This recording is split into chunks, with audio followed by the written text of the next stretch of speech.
groping of things unknown, drawing from the endless reaches of time,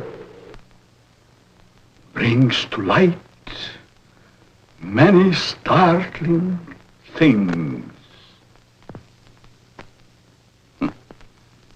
Startling because they seem new, sudden.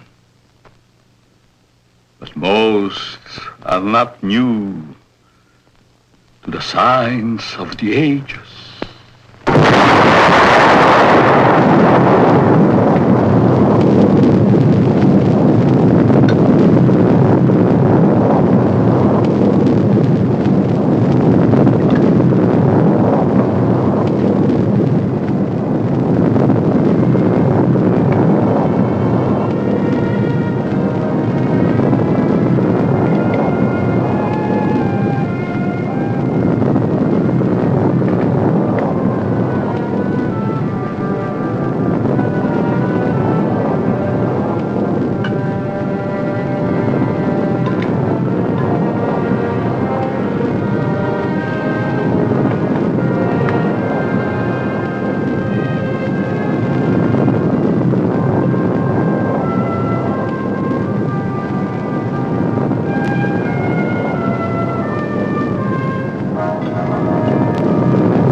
People, all going somewhere, all with their own thoughts, their own ideas, all with their own personalities. One is wrong because he does right. One is right because he does wrong. Pull the string. Dance to that which one is created for.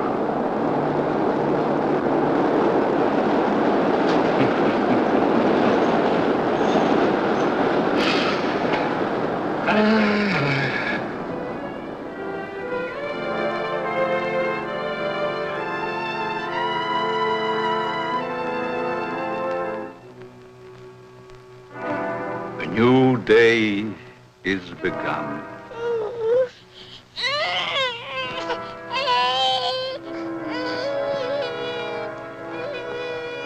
A new life is begun.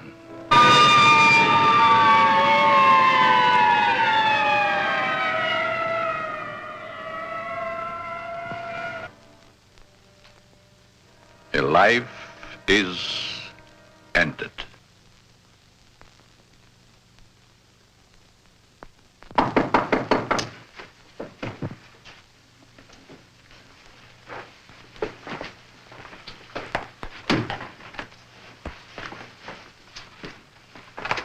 Let me see that note.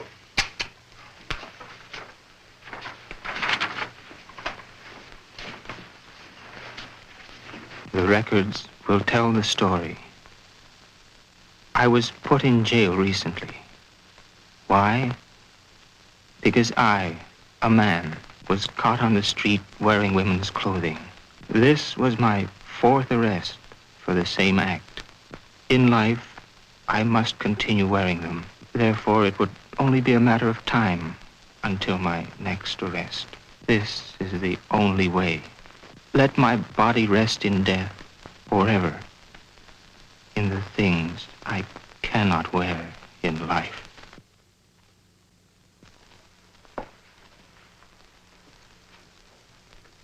Inspector Warren is here to see you, Dr. Alton. Oh, yes. Show him in, Miss Stevens.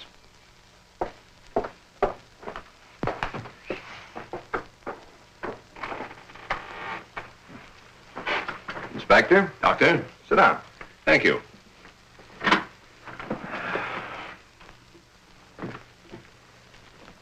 You're a very busy man, Dr. Alton, I know. I appreciate this time you're giving me. Business or pleasure, Inspector?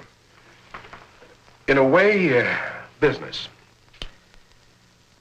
From policeman to inspector, 20 years of it. I guess I've seen everything there is for a policeman to see. Yet I wonder if we ever stop learning. Learning about which we see. Trying to learn more about an ounce of prevention. I'm a man who thrives on learning. We only have one life to live. If we throw that one away, what is there left? Doctor, I'm hoping to learn something from you. And with that knowledge, maybe save some human from a fate which I just witnessed a few days ago. A 4-time loser. This type of case comes to me as well as yourself many times during the course of 1 month. The suicide? The suicide. Most of us have our idiosyncrasies. This fellow's was quite pronounced. Yes, but I wonder if it rated the death warrant it received.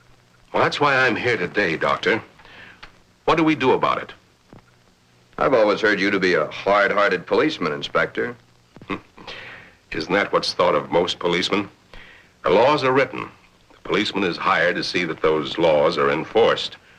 We have a job to do.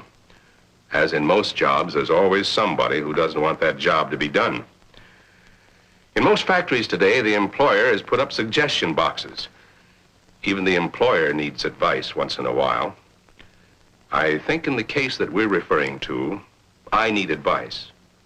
Maybe it shouldn't have happened as it did. But it did. Perhaps the next time we can prevent it. Let's get our story straight. You're referring to the suicide of the transvestite? If that's the word you men of medical science use for a man who wears woman's clothing, yes. Yes, in cold, technical language, that's the word.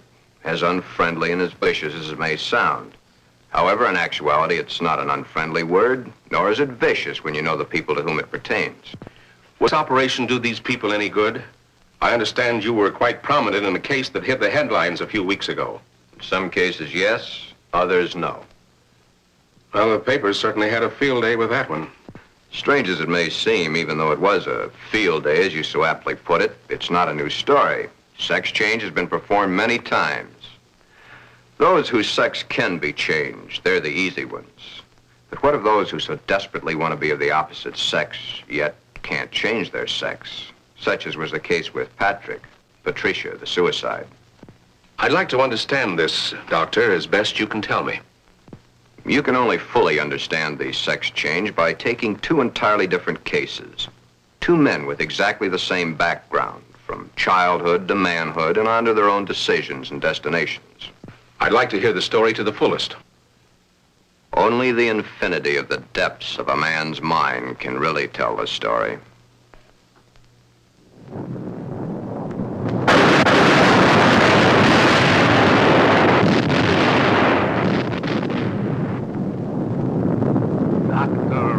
Alton. A young man, though he is, speaks the words of the All-Wise.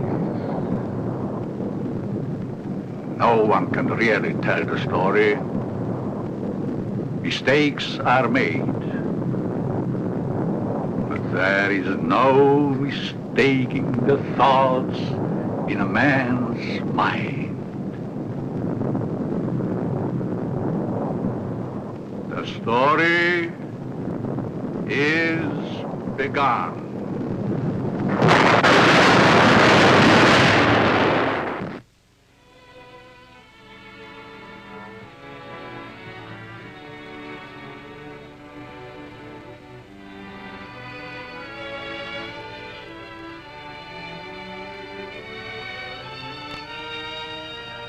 One might say, there, but for the grace of God, go I. Why is the modern world shocked by this headline? Why? Once, not so very long ago, the people of the world were saying, airplanes, huh? Why, it's against the Creator's will. If the Creator wanted us to fly, he'd have given us wings. but we fly. Maybe some of you may still remember an even sillier remark. Automobiles? Bah. They scare the hosses. If the Creator had meant for us to roll around the countryside, we'd have been born with wheels. Silly? Certainly. We were not born with wings. We were not born with wheels. But in the modern world of today, it's an accepted fact that we must have them. So we have corrected that which nature has not given us. Strangely enough, nature has given us all these things. We just had to learn how to put nature's elements together for our use, that's all. Yet, the world is shocked by a sex change. If the Creator had wanted us to fly, he'd have given us wings. If the Creator had meant us to roll around the countryside, we'd have been born with wheels. If the Creator had meant us to be boys, we certainly would have been born boys. If the Creator had meant us to be born girls, we certainly would have been born girls. Are we sure? Nature makes mistakes. It's proven every day. This person is a transvestite, a man who is more comfortable wearing girls' clothes. The term transvestite is the name given by medical science to those persons who wear the clothing of the opposite sex. Many a transvestite actually wishes to be the opposite sex. The title of this can only be labeled Behind Locked Doors. Give this man satin undies, a dress, a sweater, and a skirt, or even the lounging outfit he has on, and he's the happiest individual in the world. He can work better, think better, he can play better, and he can be more of a credit to his community and his government because he is happy. These things are his comfort. But why the wig and makeup? He dares to enter the street dressed in the clothes he so much desires to wear, but only if he really appears female. The long hair, the makeup, the clothing, the actual contours of a girl. Most transvestites do not want to change their life, their bodies. Many of them simply want to change the clothing they wear to that is worn by the opposite sex. Glen is engaged to be married to Barbara, a lovely, intelligent girl. Those fingernails have got to go. You know, I didn't realize they're as long as they are. My goodness, they're almost as long as mine. Maybe even prettier. We'll have to paint them sometime just for the fun of it. We'll trim them. That's for sure. You know, honey, you've invited me to dinner so many times in the last couple of months. It's almost like we're married already. I wish we were, darling. It's been a long year. For both of us. But now, my studies are through, college is concluded, and I'm free at last. Free? For the time being. Huh? Oh. How about joining me for an after-dinner drink? The living room? Mm-hmm.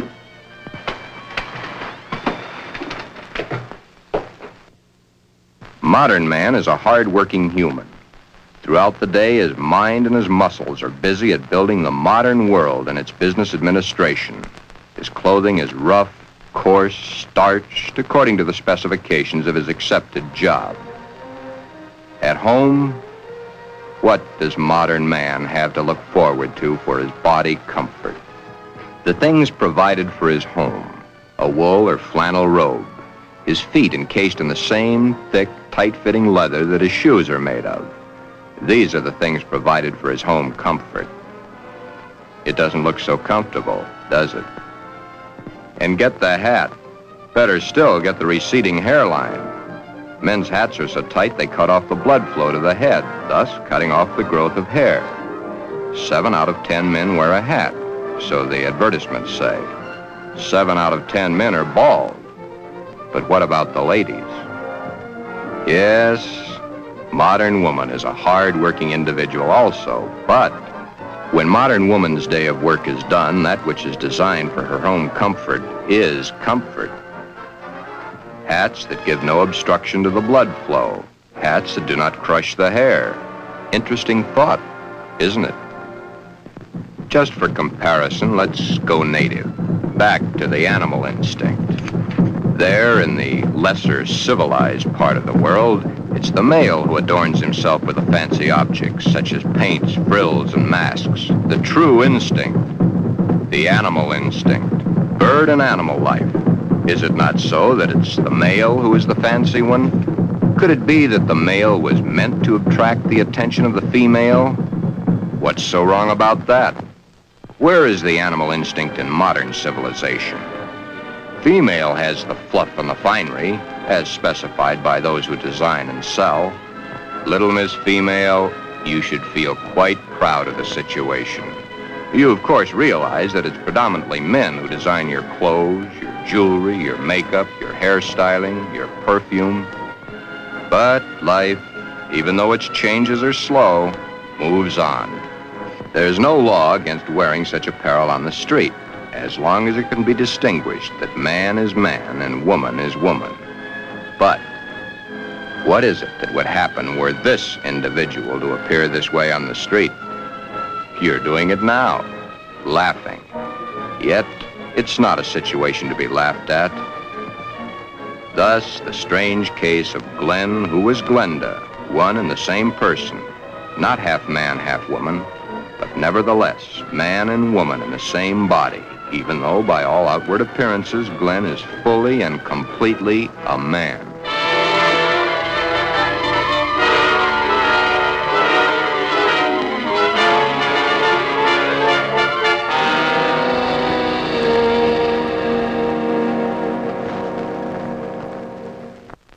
Sister, let me borrow her dress. You want to borrow your sister's dress? What for? I want to wear it to the Halloween party. There are names for boys who go around wearing girls' clothes. Oh, don't be silly, darling. You go ahead and wear your sister's dress, Glen. You always did look much better as a girl than you do as a man. Glen did wear the dress to the Halloween party. He even took first prize.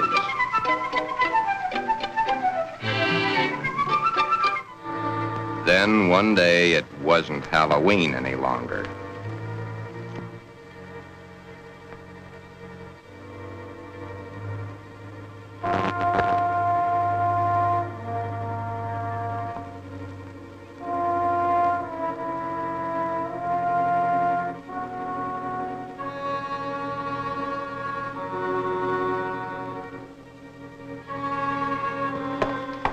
I wish I had the sight into such things to be able to advise you, Sheila. Maybe if you took the problem to a doctor. It's Glen that needs the doctor. But when things like this go wrong with someone so close and in your own family, it's so hard to believe. It's not really hard to believe. It's just hard for you to accept. Well, of course it's hard for me to accept.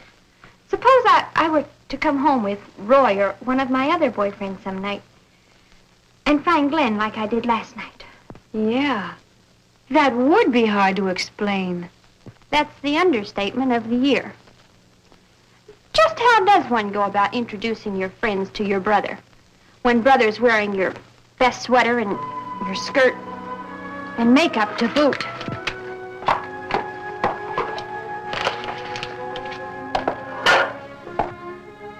Glen is a transvestite, but he is not a homosexual. Transvestism is the term given by medical science to those persons who desperately wish to wear the clothing of the opposite sex, yet whose sex life in all instances remains quite normal. Would you be surprised a rough, tough individual was wearing pink satin undies under his rough exterior clothing? He is. Then there is your friend the milkman who knows how to find comfort at home.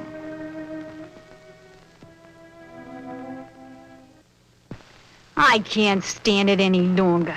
He wears all my clothes. Nothing is sacred to him, even my briefs. He has every one of my sweaters stretched out of shape. Of course, he has always replaced them. But then, they didn't last long either. But, Your Honor, ruffles on his shirts and shorts. Really? Glen and all the hundreds of thousands of other Glens across the nation face quite a problem.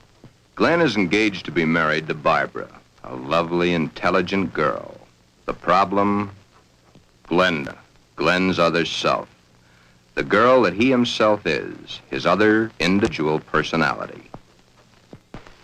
You look tired tonight, Glen. Yeah, I guess I am. It's been a long day. Have you seen the paper yet? No, why? Isn't that a strange case? I wonder how some people's mind works. Well, some people aren't happy the way they are. That's a pretty drastic step to take. If it's the only way, I'm for it. I wonder what I would do in a case like that if I were in the mental turmoil that person went through. Or if I suddenly realized that something was mentally wrong with you. Ooh, it's hard to visualize. Here we are, two perfectly normal people, about to be married and lead a normal life together. And there's this poor fellow who never could have been happy if it wasn't for modern medical science. Our fourth term in psychology explains a lot of the facts, but I'm afraid the end of study is only the beginning of reality. Glen's problem is a deep one, but he must tell her soon. She's begun to notice things. His nails, his eyes when he looks into a lady's store window. So many of the little things that are hard to hide. Soon she will realize. Then there was the time Barbara was wearing the sweater Glen had always wanted to feel on his own body. It was becoming an obsession to him. He must have it. What's the matter, Glen, darling? I guess I was daydreaming. Something seems to be troubling you. Why don't you tell me? It's nothing. Once, long ago, just after we started going steady together, we promised we'd never lie to each other. Are we gonna start now, just because we're engaged to be married? It's just that... Oh, Barbara, it's nothing that a little sleep won't cure. It's been an awful long day. It's more than that. Come on, tell me, darling. Who knows? Maybe I can help. That's just it. You could. Then something is troubling you. Yes. Do I have a right to know? You have a right to know. But let's just say for the moment that I'm afraid to tell you. I'm afraid I'd lose you. Nothing could be as bad as all that. I love you and you love me. And nothing in the world can change that. I hope not. I really hope not. Glen, is it another woman?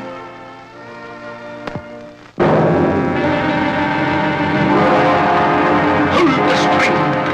Pull the string! A mistake's made.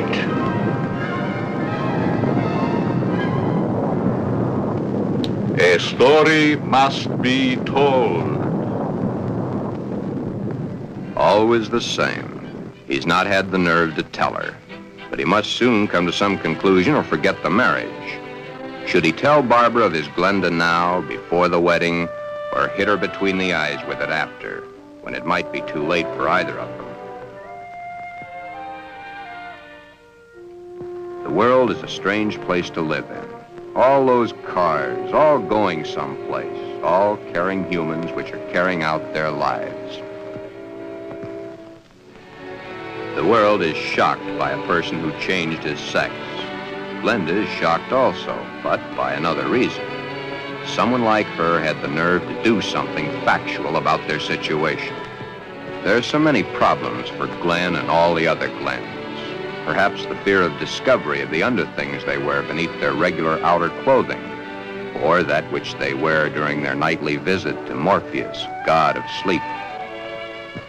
Thank you very much, and I'm sure she's going to enjoy it very much. If you want to return it, be sure that you bring the sales slip. Thank you.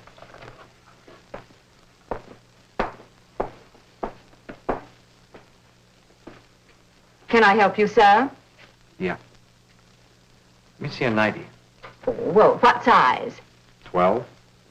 The color, the material? Black, very sheer. Just a minute. Well, we have this here. Would you like that? Something like this? Has lace? Yeah.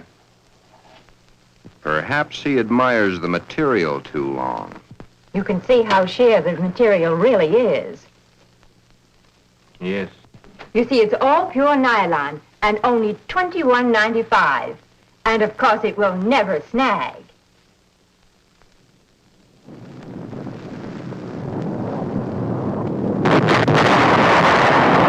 But Glen and Glenda and all the Glens and Glendas have an even bigger problem. Hi, Joe. Hiya, Jack. Monday again. You know, I think Monday is about the worst day of the week. A perfectly wonderful weekend, then back to the sweatshops. Too bad we was born to work. Say, did you read about the guy that hangs to a girl? Says he was perfectly normal, too. How can a guy be normal and go and do a thing like that to himself? All the same, it must take a lot of guts to pull a stunt like that. That's a problem I don't ever intend to face. Maybe it's a problem we should all face. I don't get you. Just think of the unhappy life. The miserable time this world of ours must have given that poor guy. I still don't get you. Now, here is a guy who wanted to be a girl. Supposing there had been no way to change. You sound as if you're really head up on this thing. I guess I am. Do you realize what would happen if every man in the country that wanted to wear women's clothes or felt like a woman went to their doctors and wanted to change? Of course. That's why I say perhaps society should be a little bit more lenient with them. Maybe society should try to understand them as human beings. Another day done. Thank goodness. See you tomorrow, Jack.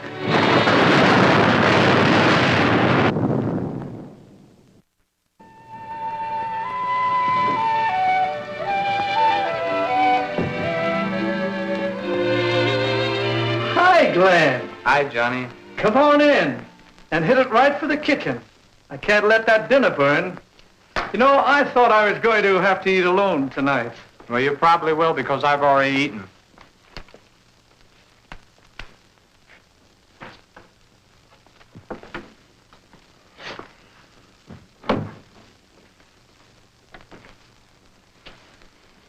What's up? Nothing much. Say, you really look down in the dumps. I guess I got a problem. Haven't we all?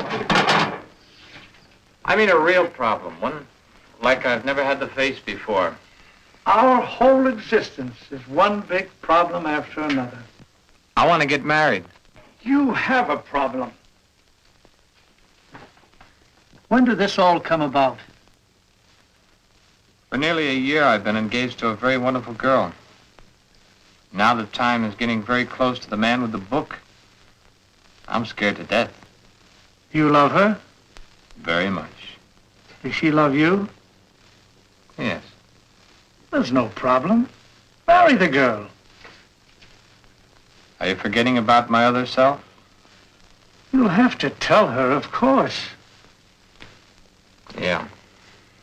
I have to tell her. But when? Before?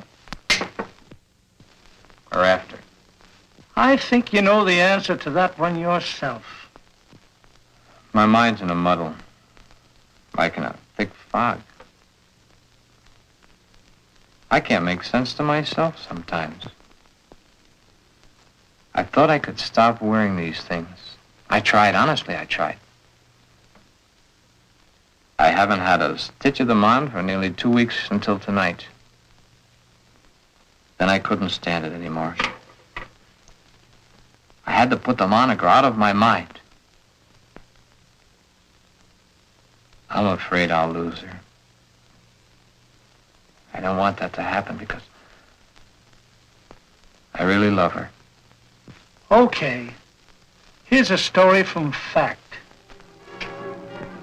Johnny tells his story. He had not too long ago been married himself.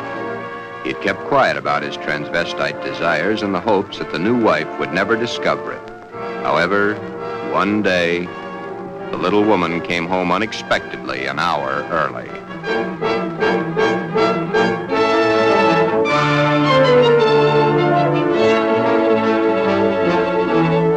That marriage ended here. Will your problem be like mine? Most probably it will. Because the love hasn't been built up for such a thing. She, your wife, she will not have been taught enough about the problems to cope with it. Glenda must now make her decision, or forever forget the marriage to Barbara. Glenda should consult a competent psychiatrist, but then very few transvestites wish to change their strange desires. This is their life. To take it away from them might do as great a harm as taking away an arm or a leg, or life itself. Many even carry their transvestite desires to the grave with them. Yes, it is a problem. But Glenda, remember back almost a year ago when Glen and Barbara accepted each other? Okay.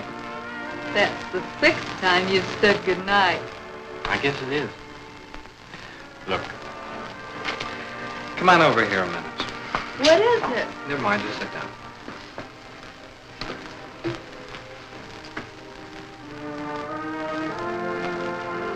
Oh, I was beginning to think you'd never get around to it. Did you mean you will? What do you think?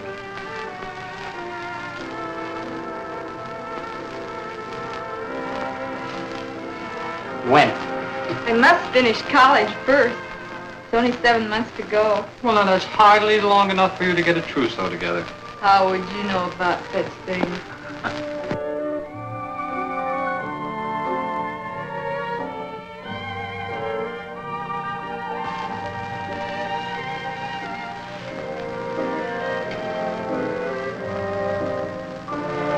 Glen, what's the matter? Huh? All of a sudden, you seem 1,000 miles off. Yes, I guess I was, huh? That's a mighty pretty dress you're wearing tonight. I wear my best to please you. You know, when you look at me, you just tie me in knots. I love to tie you in knots. Oh, I'll be so happy when these next few months are over. Some special reason? Of course. So you can stop kissing me goodbye at the door every night. Yes? So you can hold me close to you always. Yes? Then all you'll have to do is call and close your eyes to feel my lips on yours.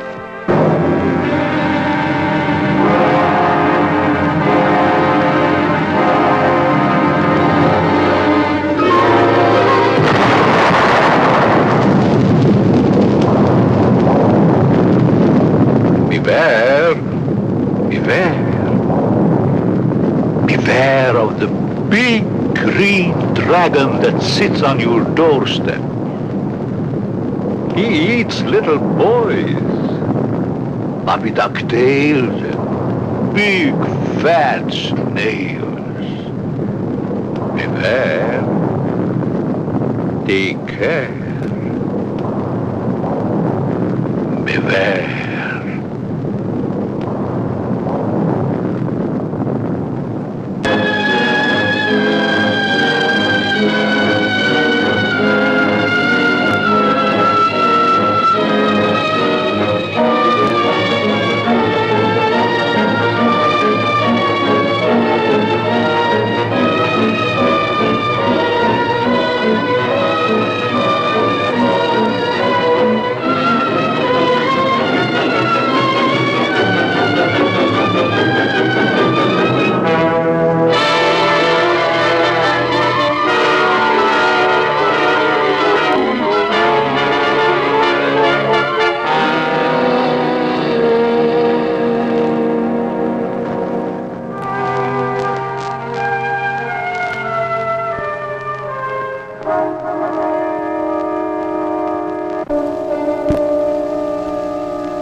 Tell me, dragon, do you eat little boys? Puppy duck tails and big fat snails? Puppy dog tail, puppy dog tail, puppy dog tail. Everything nice, everything nice. Ha, ha, ha, puppy dog tail.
tail.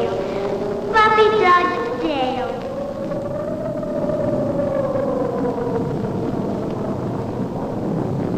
I'm a girl.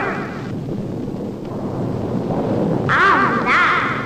Everything right. Everything right. Ha ha ha. Puppy dog's tail.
Beware of the big green dragon that sits on your doorstep.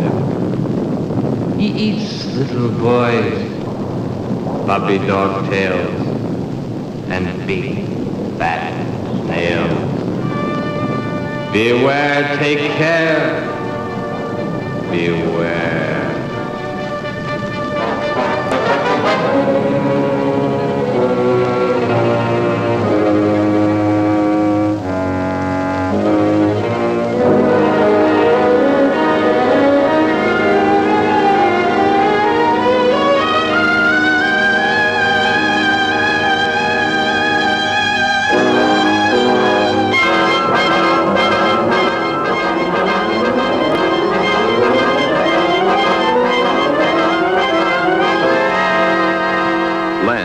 Glenda has made the decision.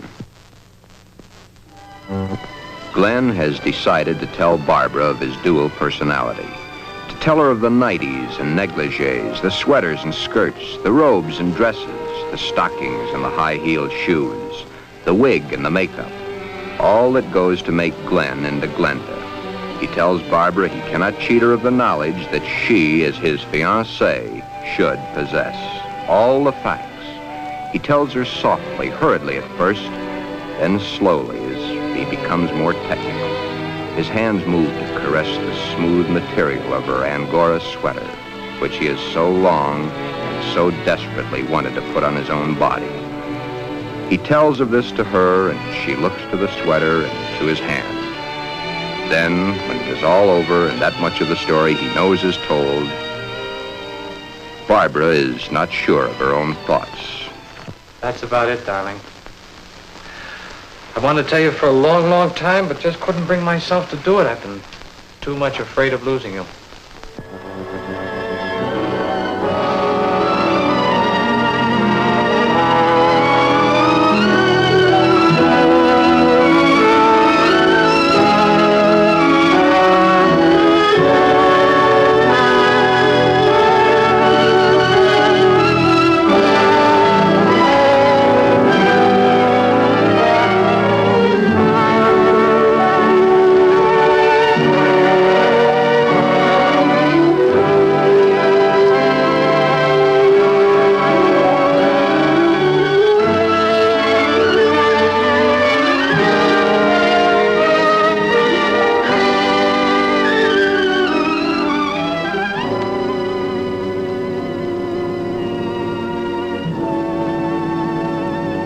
Glen,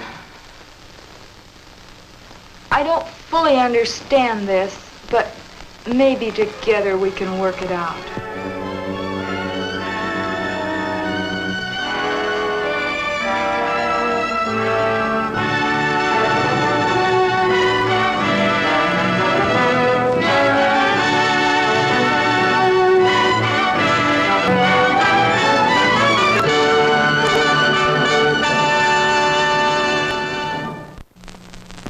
Is that the end of the story? Not quite. I'll get back to it in a minute.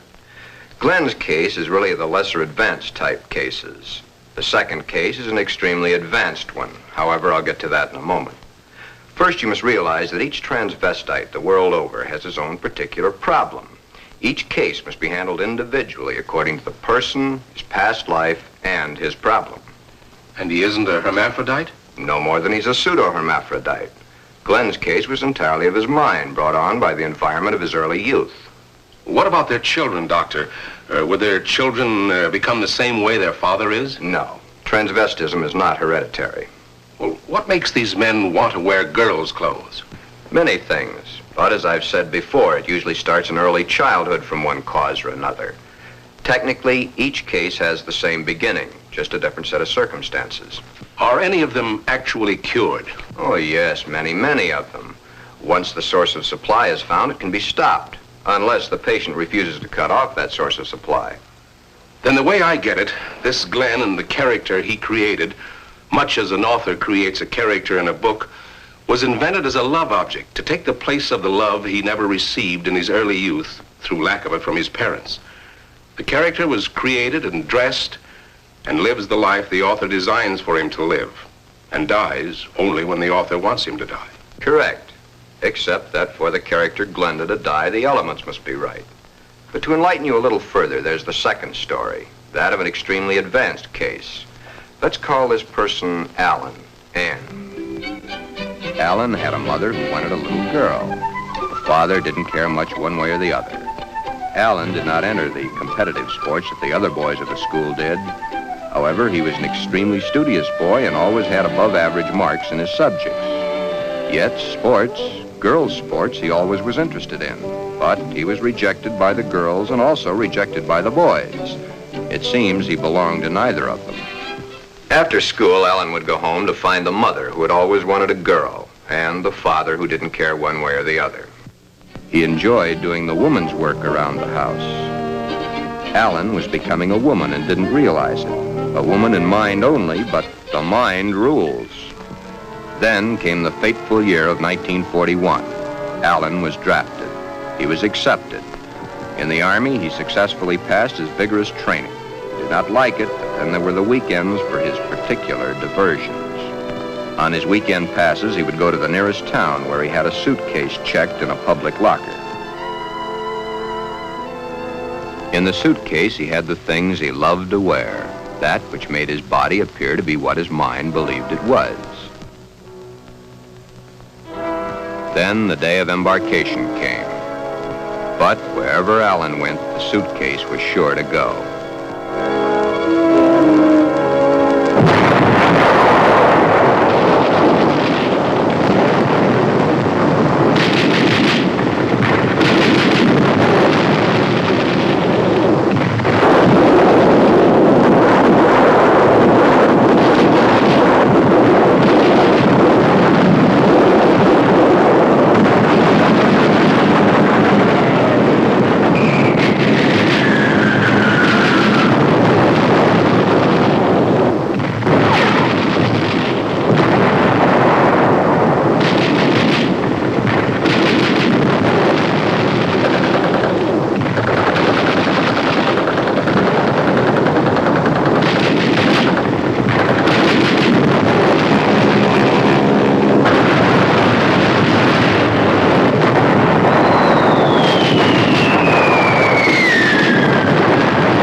Then, as quickly as it had begun, the war was over. Allan came home. Allan had learned all the terms directed at men like himself, but no one had found out his aversion. He was honorably discharged from the service at the end of the war. He had received the Silver Star and the Bronze Star for gallantry in action. While he was in an army hospital recuperating from a wound he had received in New Guinea, he learned a very interesting fact. He learned that foreign doctors were doing marvelous work with a sex change, man to woman, woman to man. Shortly after his separation from service, Allan came to me for advice. There followed many long sessions with my clinical reports and the reports of eminent doctors. It had been found that Allan was really a pseudo-hermaphrodite. A hermaphrodite is one who has the organs of both the male and female in plain sight. A pseudo-hermaphrodite is one who has one perfectly formed organ of either sex and one imperfectly formed one that's difficult to detect. Allan was of the latter.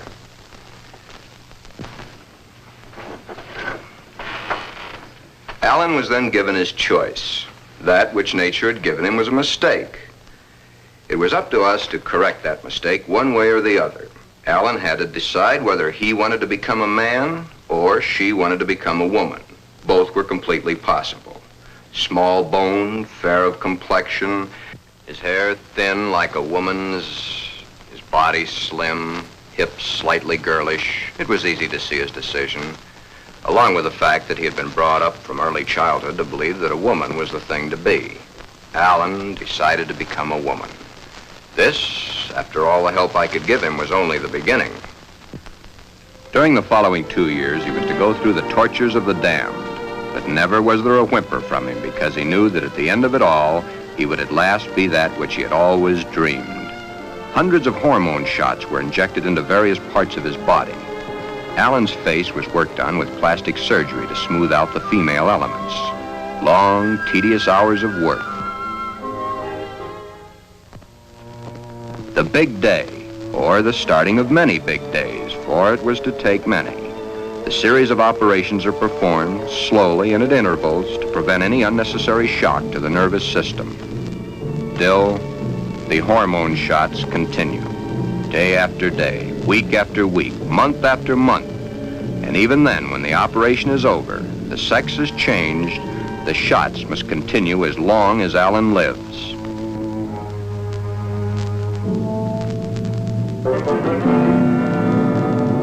First, the breasts are brought out. The body of the woman within begins to appear now.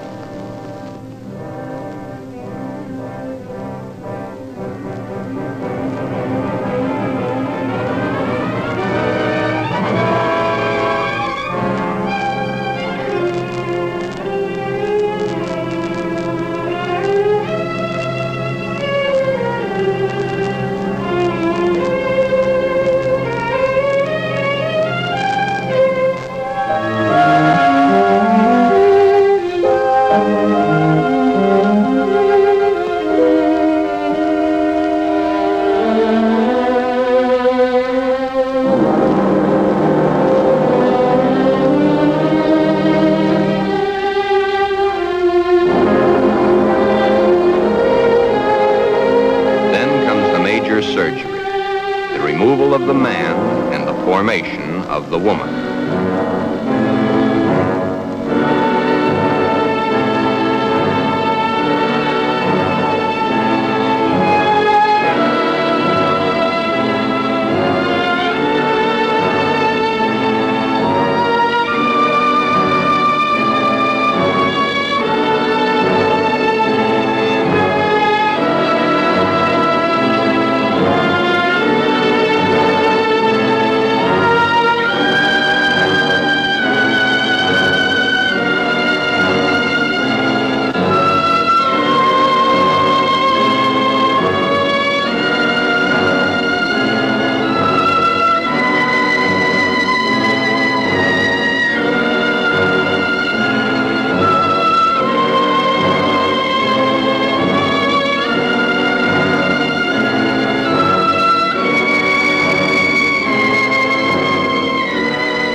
But in time, Allan is Anne, a very happy, lovely young lady that modern medicine and science has created almost as a Frankenstein monster.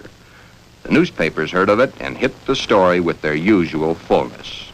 If the newspapers had not gotten hold of the story, it would have gone untold, unnoticed as so many others in medical history. The sex change has been performed hundreds of times. However, right here, in this particular sex switch, it's not the end. Acting the woman and being the woman are two entirely different things. Allan had all his life acted the part of the woman. Now he is that woman and must learn how it's done. Anne must learn how to do her own hair, how to make the correct styling for her facial contours. The proper walk must be adopted. A lady is a lady, whatever the case may be. Continuing my own psychiatric treatment, it was my duty now to explain to Anne the duty of a woman and her. Allan, of course, had known the man's, but he was soon to realize he knew very little about a woman's. Yet, through it all, Anne loved every minute of it. Anne was indeed meant to be a woman, and now that the sex change had been completed, Anne was a very happy woman, and a woman who was eager to learn, and now was accepted by society. A woman born at the age of 24, in a world that for 24 years she had seen as a man, but a woman who now would, and was properly instructed in how to accept, a woman's world. Thus, this case, which has a happy ending, is due entirely to the corrections made by medical science. I've had several such cases. In fact, in my 20 years of practice, I've been prominent in 7. However, my colleagues have had hundreds. Then you believe that the Glen of the first story should have the sex change? In Glen's case, no. No, indeed. Glen would never be happy with a sex change. The Allan of your story ended happy? I'll tell it to you exactly as I told it to them. Shortly after Glen told Barbara of his love for girls' clothing, he started treatments with me. On the last treatment, both he and Barbara came to me. I told him the same story of Allan, Anne, as I've told it to you, Inspector. Anne was a pseudo-hermaphrodite. Even though one of the sexes was imperfect, she had the organs and the characteristics of both the male and female. Glen's case is an entirely different type of case. Remember I said, no matter what the case, it's a different thing. A new problem to be looked into, then solved. A new challenge to the psychoanalysis. Glen's body holds only one sex, that of the male. In all our talks, I've learned these pertinent facts. Glen's father had no love for his son. His father wanted Glen to be a football hero or a baseball player, so that he could brag to his cronies down at the corner saloon as his cronies bragged to him about their own sons. Thus, the ruse of Glen's fictitious character. He invented it when he could find no love from his mother and no love from his father. His mother had hated her own father. Glen reminded her of her father. Therefore, she gave all her affection, love, and attention to her daughter. Glen then decided also to become a daughter. Glen, you can kill this fictitious character of yours anytime you wish. For your happy ending, it's the only way. Then you think I can kill this second character by transferring her qualities to Barbara? Exactly. But as the author and his character, the elements must be right. It's up to you, Barbara. You must take the place, give the love, and accept the facts that Glenda has always accepted. If you love each other as you now believe you do, well, it'll be a hard job, but you'll enjoy doing the job. Should I let him continue to wear girls' clothing? Or should I put my foot down? If you put your foot down, you'd only go behind closed doors. Love is the only answer. Glenda must be transferred to you. Supposing Glen never gets over wearing girls' clothing. Would it matter to you very much? I love Glen. I'll do everything I can to make him happy.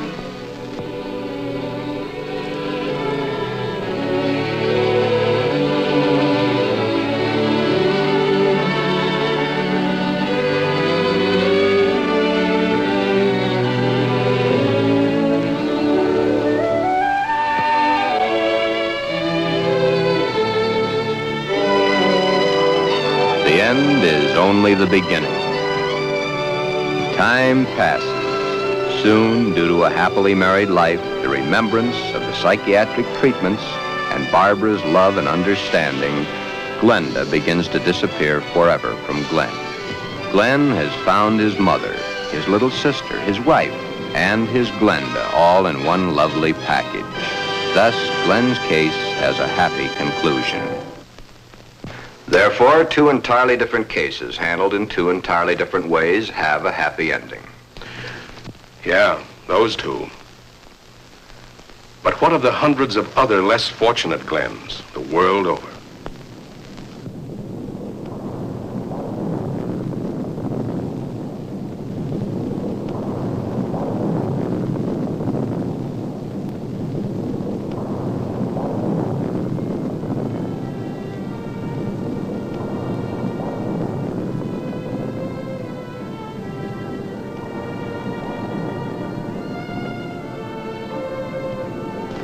Yes.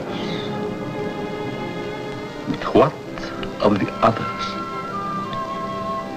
Less fortunate Glens the world over.